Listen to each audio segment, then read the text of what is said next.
Welcome. In this video, we're going to talk about stock takes. A stock take is when you count your stock and update those counts into your BPOS stock system. So, why do we conduct a stock take? A stock take is used to identify any stock variances between the theoretical stock on hand and the actual stock on hand for a period. Once a stock take is completed, it will give you a true account of your current cost and quantity on hand. A stock take can be conducted at any time in the system, ideally at regular intervals such as monthly or weekly.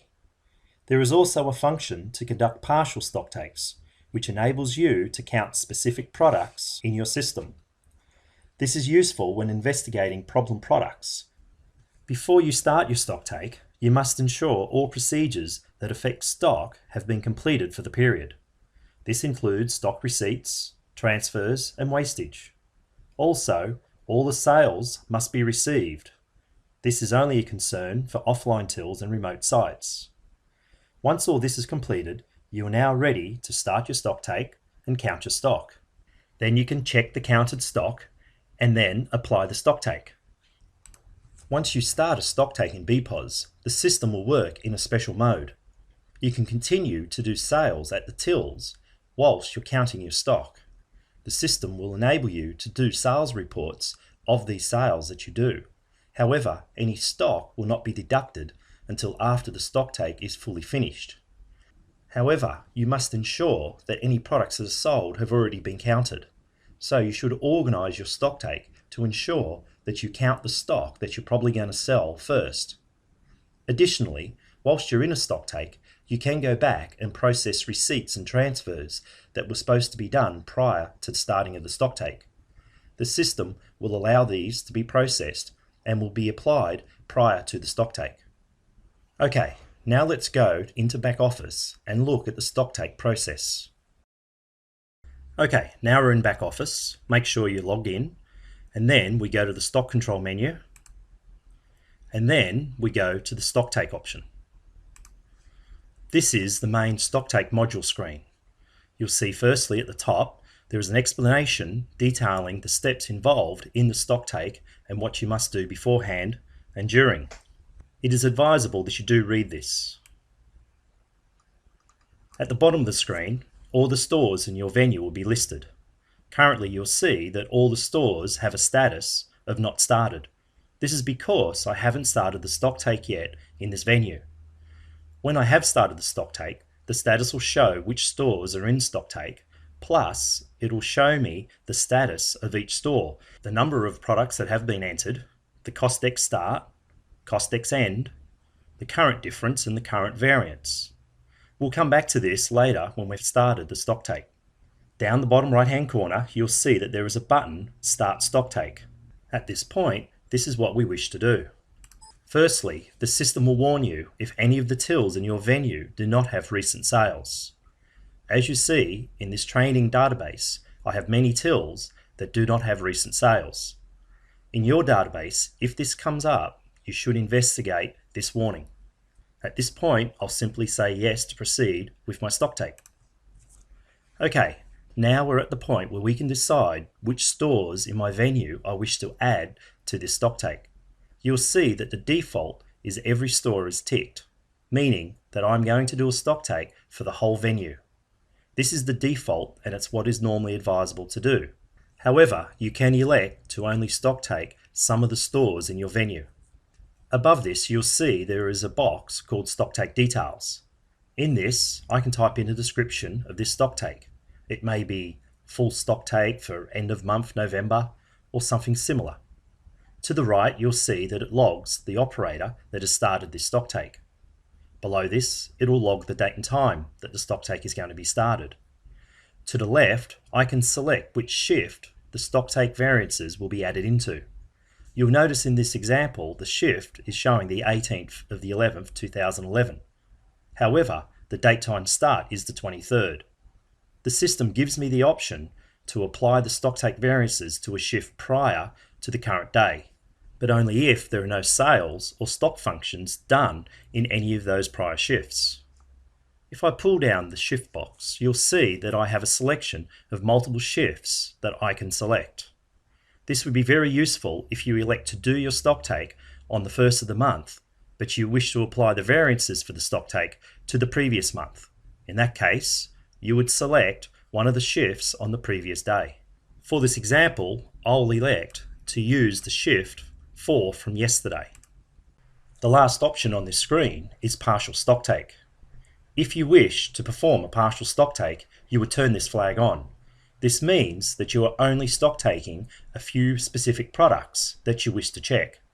Typically, if you were doing a full stocktake, you would leave this flag off. We'll talk more about partial stocktakes later in this video. Now, what I wish to do is type in a description, and then I say Start Stocktake. This may take a few seconds. Now we're back at the Stocktake module screen. You'll see down below the status of all the stores is in progress. Over to the right is a series of buttons. First one is Delete Stocktake. If I click on that once, firstly I get options to either delete just the entered counts for this stocktake or delete the whole stocktake. I can do this at any time during the stocktake if you wish to start again. The second option is Update Stock with Counts.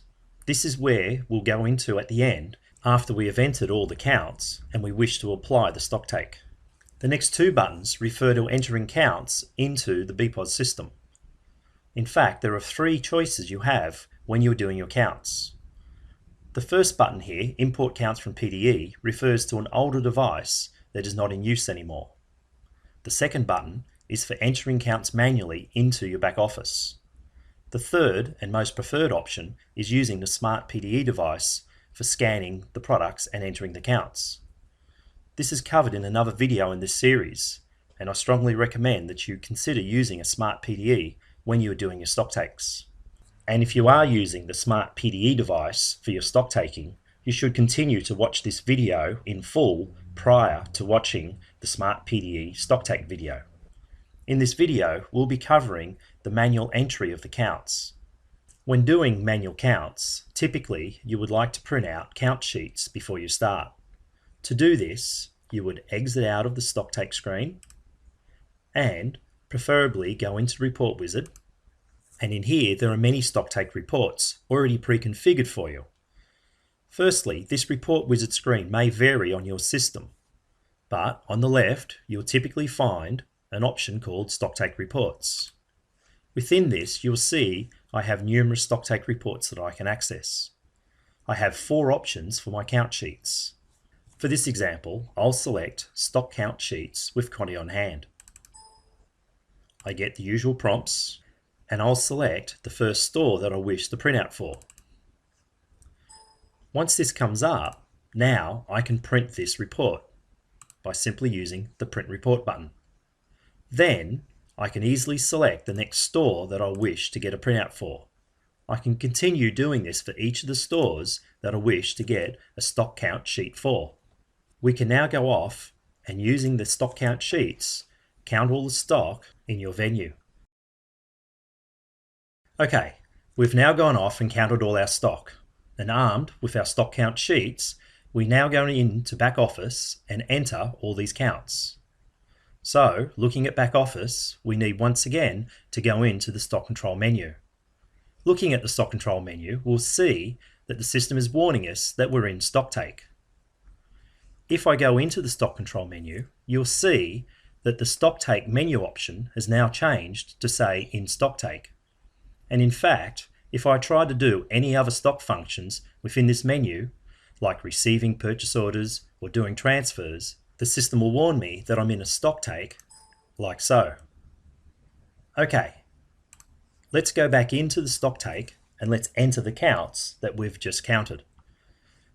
Firstly, go into the stocktake, and to enter the counts, we can either highlight one of the stores and click the Enter Counts button, or we can simply double click on one of the store lines. This will take us directly to the stocktake entry screen for that store. You'll see at the top of the screen it shows me the store as auditorium. Below this it's showing me my stocktake details, which is the shift, the operator, and the date and time. And you'll see that there is no end operator or end date and time. It's showing that we're in progress. Now we are ready to enter the counts into the system. To do this, we must have the products on the screen that we wish to enter the counts for. We can achieve this in a number of ways. Firstly, we can simply highlight a group on the left, and each of the products for that group will appear on the right. Then, all we simply need to do is click in the counted column and type in the counts. You'll notice that once I hit the 8 and hit the enter key, that suddenly the quantity difference will show me the difference between the quantity counted column and the start quantity.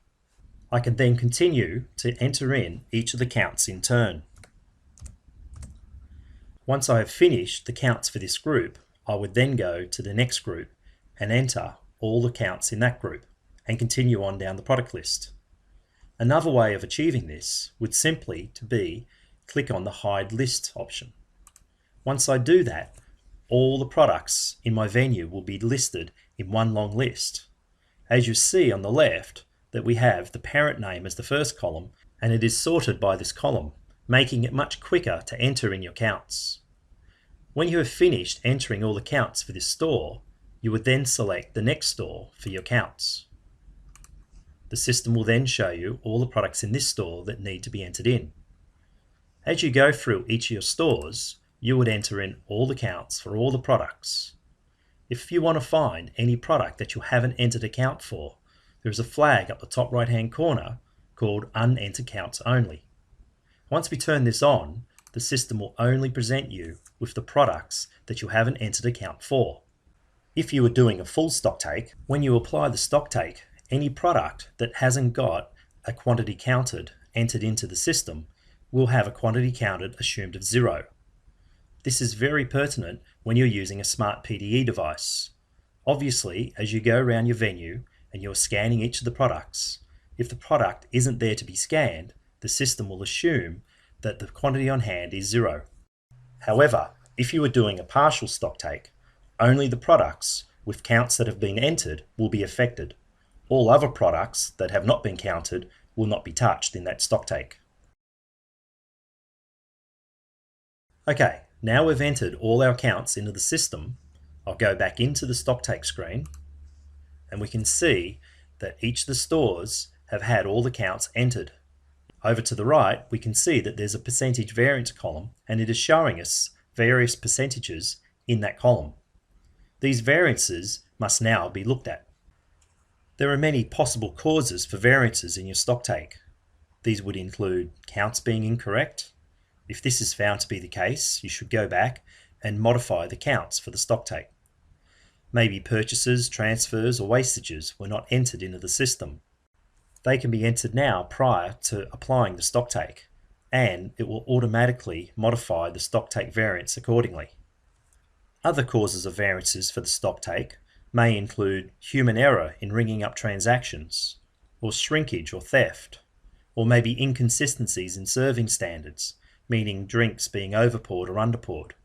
If any of these are the reason for the variance, there is little that can be done for this Stocktake, but certainly they can be prevented from causing a variance in future Stocktakes.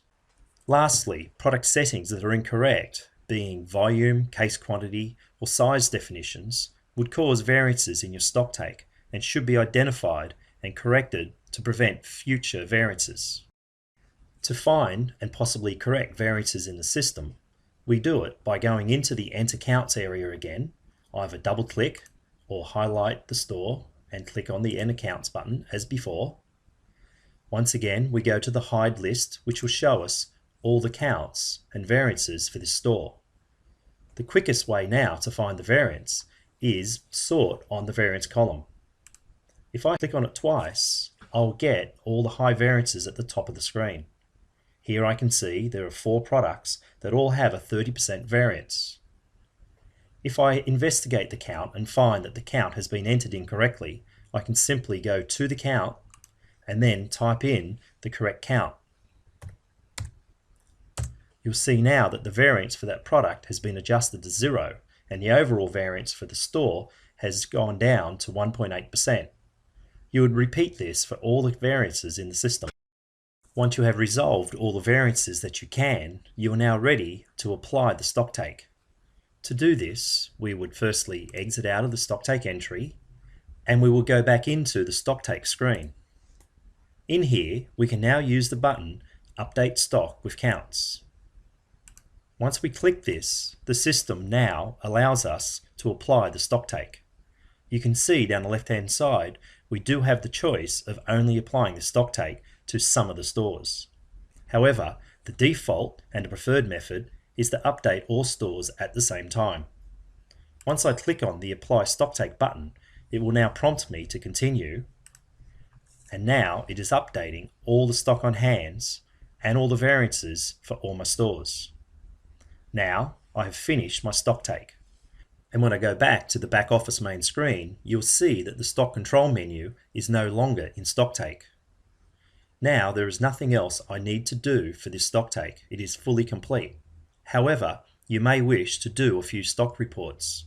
Firstly, you can go into stock reports and possibly do a stock on hand report. Simply by doing this, you can see what your new stock on hand as a result of the Stocktake has been. Additional reports you may wish to run, you can find in the report wizard. Up here, as mentioned before, there's a Stocktake Reports category. By clicking on this, you can see some standard reports that you may wish to do as a result of the Stocktake. Other reports in here you may wish to look at is the Stock Detective reports. This has been an overview of doing a Stocktake in back office.